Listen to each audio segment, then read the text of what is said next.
Welcome to Strip Cover Lit, where we squeeze the bigger picture out of literature. I'm Adrian Fort, and we are here for another poetry discussion. And if you can hear my air conditioning, you're just going to have to bear with me.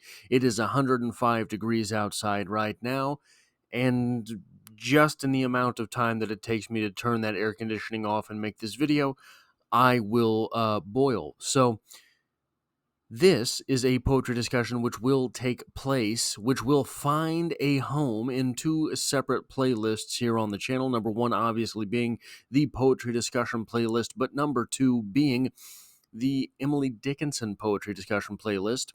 So if you fancy either of those things, the poetry discussion playlist is now over 230 videos big, and the Emily Dickinson playlist is quickly approaching 60 videos in length.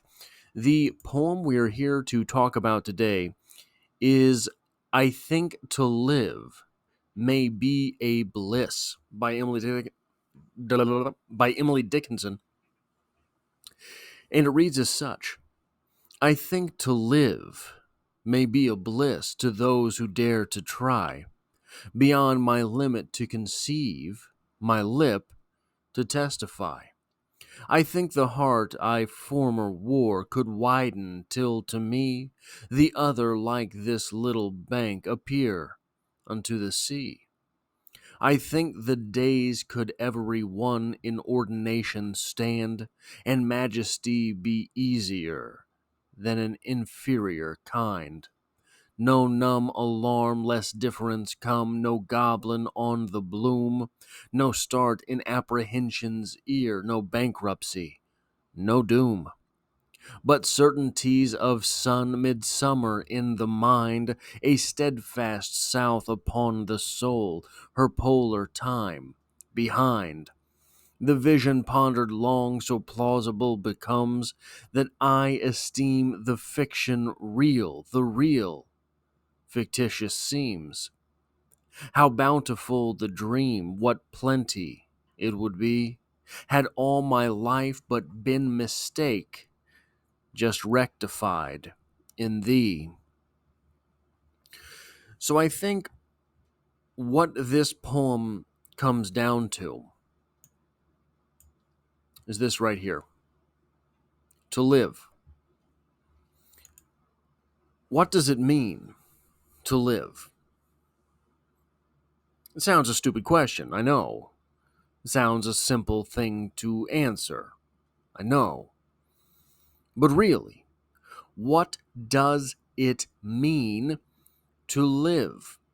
We have here a poem from Emily Dickinson which seems, on one half, to be saying, I have not lived, and those who dare to try would find that thing a bliss. However, on this other hand, we have the idea that how would our speaker know that living may be a bliss if you only dare to try?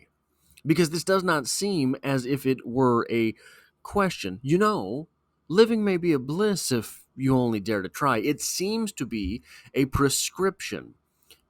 I think to live may be a bliss to those who dare to try. What does it mean to live?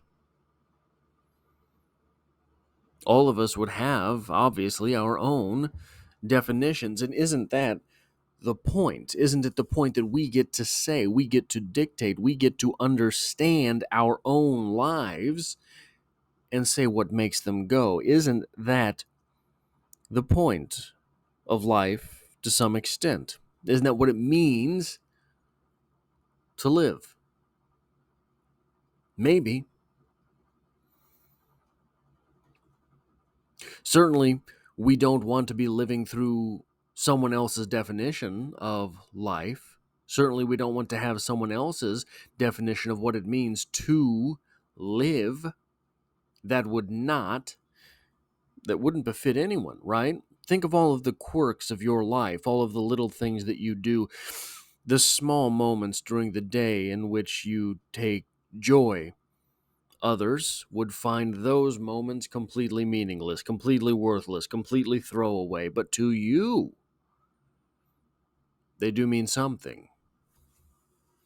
How few of those moments that mean something to us, how few of those moments that we cherish are we willing to accept as life?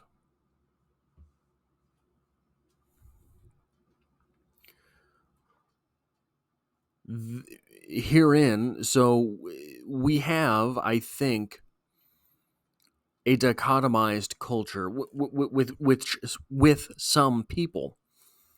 What that means is that everything is to be maximalized. I want it all. I want it now. I want it mine. For some people, that feels too much like addiction. And there's the old quandary, would you rather be happy or successful? What does happy even mean? If you are not just you, if you have a family, if you have children of your own, if you have a significant other, I think the answer has to be successful, right? You are not living for you. You have children, you have a significant other. You would rather be successful so that their lives may know happiness.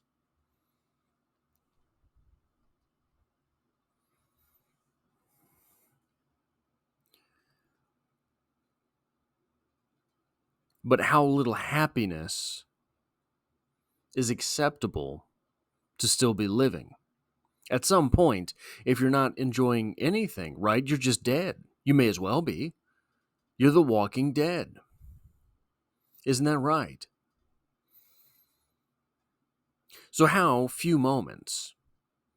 And the reason I brought up the idea of addiction, so when you were quantifying how few moments it means to be alive, how few joys, how few moments of life constitute being alive, when you really break that down, when you look into what you mean when you are saying it, say your only joy in life, and I'm just throwing this out there because I need an example, something to talk about. Your only joy in life, Reese's peanut butter cups. Seems reasonable, right? Not a lot of things in life that are better than Reese's peanut butter cups. Maybe it's Reese's peanut butter cups. If you have a Reese's peanut butter cup every day, okay, you get something you love every day. But it's only for like 5 minutes. 5 minutes in 24 hours. Is that really living? Now, what if you only get that Reese's peanut butter cup every other day? You have 5 minutes and 48 hours. Are you really alive? Okay, well, maybe you still consider it yes. What about every 3 days, every 4 days? At some point, you will concede that your life is not being well lived. Your life is not really being lived. But what are those happinesses? What are those joys? What is it that we are allowed to consider worth living for? If it were something so silly as Reese's peanut butter cups, we could mock that, right? That's a silly thing to live for. Unless you're the guy that is only holding on because of that sweet peanut buttery chocolate goodness. At that point, having nothing else in your life, that peanut butter cup sounds pretty good. Are there people for whom these joys to live in bliss are something more substantial? Are there people for whom these moments of bliss are the moments they spend with their significant other? Surely there are. That being the case, that being the case, what if they have that same addiction mentality? These same questions spring into their mind. Am I with my significant other too much? Should I limit that? Otherwise, it's just indulgence. And is Emily Dickinson conceding to us that in her poetry she has lived?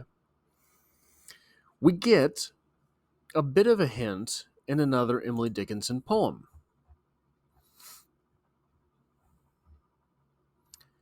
If I can stop one heart from breaking, I shall not live in vain. If I can ease one life from aching, or cool one pain, or help one fainting robin unto his nest again, I shall not live in vain.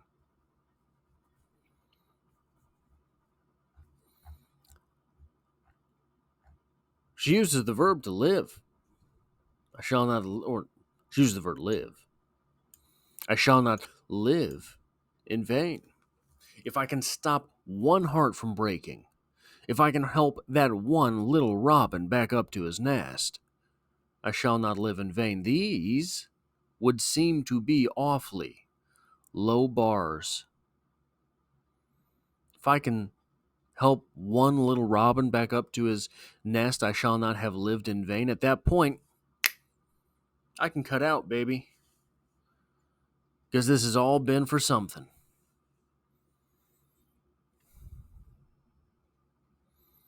How much living is enough? How much living would be considered too much? That's all I have for this poetry discussion. If you enjoy what I do here, hitting that like button tells YouTube to share this video with other literature lovers. And if you find yourself here by chance but not design, literature is the only thing that I talk about on this channel. Poetry every Monday, short stories, novels, novel read-alongs, all of these sorts of things. So consider hitting the subscribe button if you are not already subscribed in order to stick around for more. And hey, I hope to have you back for the next one.